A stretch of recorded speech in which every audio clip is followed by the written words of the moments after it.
तो स्वागत है आप सभी का हमारे YouTube चैनल स्टडी KSF में। और आज के इस वीडियो में हम आपको बताने वाले हैं स्वयं सहायता समूह का रोकड़ बही रजिस्टर। जी हाँ, स्वयं सहायता समूह का रोकड़ बही रजिस्टर पर मैंने और भी कई वीडियो बनाई है, लेकिन ये वीडियो जो मैं बनाई है ये हमारे एक व्यूअर के रिक्वेस्ट पर बनाई है।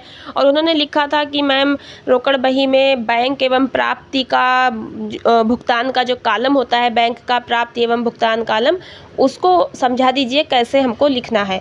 तो उसी को मैंने समझाया है आज की वीडियो में और आपको अच्छे से समझ में आ जाएगा, आशा करती हूँ। मैंने काफ़ी कुछ कोशिश की है आपको अच्छे से समझाने की, तो वीडियो को पूरा एंड तक देखिएगा जिससे कि आपको पूरी तरह अच्छे से समझ में आ जाए। वीडियो को लाइक शेयर कीजिएगा, चैनल को सब्सक्राइब नहीं किया वो भी कर लीजिएगा। चलिए शुरू करते हैं आज की वीडियो।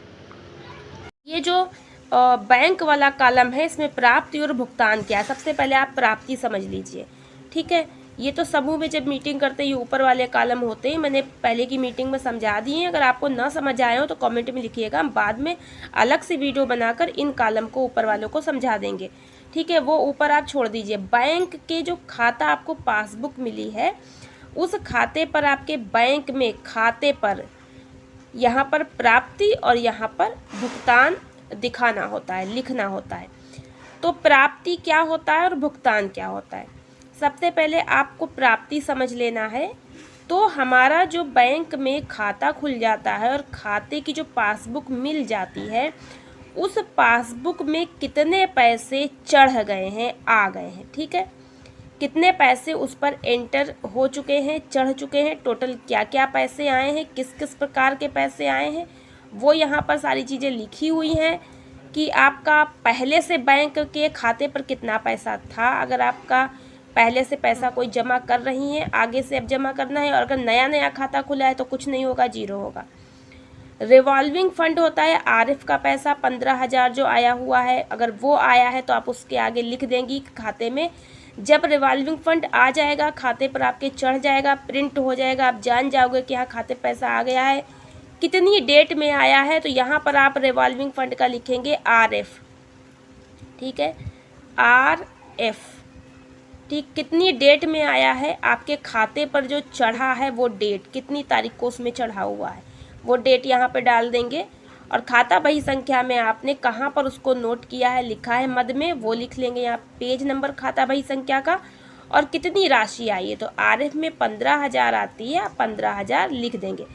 और आपकी पहले से 15,000 आरएफ का पैसा तभी आएगा जब आपका समूह 6 महीना पुराना होगा, तो कम से कम 6 महीने के भी तो पैसे इसमें जमा होंगे। तो मान लीजिए 6 महीने के जो आपने पैसे बैंक में जमा किए हैं, वो आपके मान लीजिए 2,000 जमा है, बाकी जो बचा हुआ है वो आपके बक्से की राशि में पड़ा हुआ है। बैंक में जो आपने जमा किया है, खाते पर जो चढ़ा है, वो आपका बैंक में शेष जो है वो 2,000 रुपये अब तक आपने जमा किया है।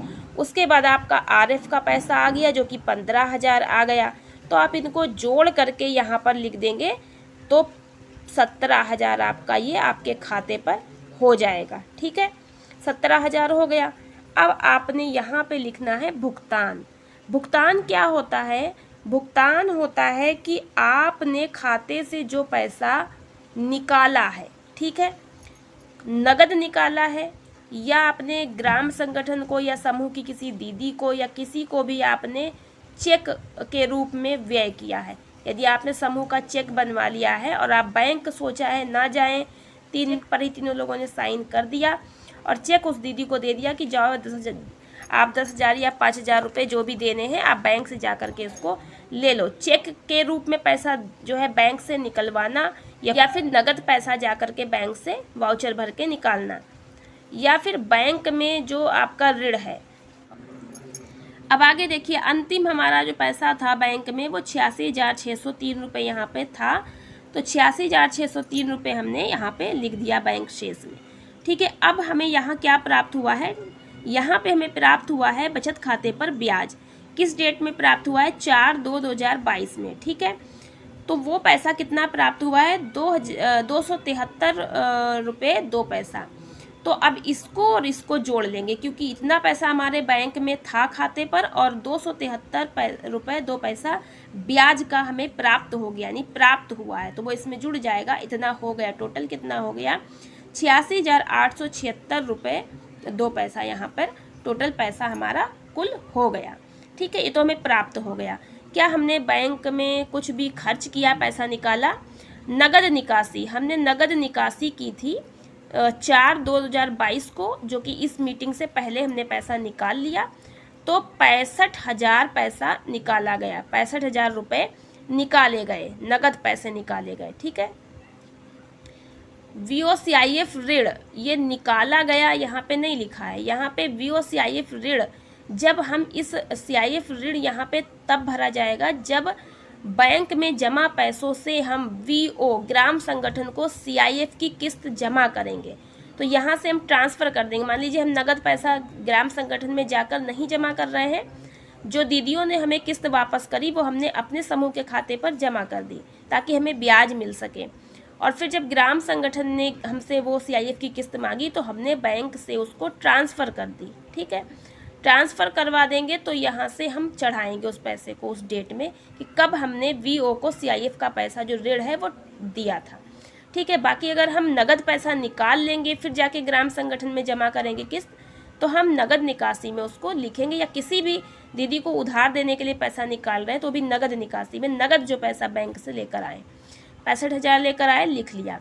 तो टोटल हमारा 86,876 रुपये ये था पैसा। और इस यहाँ पर आप देख सकते हैं 65,000 हम लोगों ने निकाला भी, लेकिन साथ में बैंक चार्ज भी कट गया, यानी ये पैसा भी हमारा खर्च हुआ, निकल गया बैंक से, और ये भी हमारा बैंक से निकल गया, कम हो गया, यानी कि बैंक चार्ज के रूप में कट गया। 273 रुपया 2 पैसा जो कि यहाँ मिला था ब्याज, वो ब्याज वापस कट भी गया, तो कटने में भी लिख देंगे। तो अब यहाँ पर हम लोग का जो बैंक में 86,876 रुपया 2 पैसा था, उसमें से 65,000 निकाल लिया, 273 रुपया बैंक ने ले लिया। तो ये टोटल दोनों को जोड़ लेंगे, कितना हुआ जो है वो, और यहाँ पे टोटल आपका जो 86,876 रुपये 2 पैसा था, इसमें से आपका कितना जो है ये पैसा खर्च हुआ है, टोटल कितना ये पैसा खर्च हुआ है उसको घटा देंगे, बचेंगे 21,603 रुपये, जो कि अंतिम बैंक शेष है, यहाँ पे लिख देंगे। अब इन तीनों को जोड़ लेंगे, टोटल 86,876 बराबर आ जाएगा। तो इस तरह से आप लोगों को लिखना होता है। आगे का पेज भी आपको दिखा देते हैं।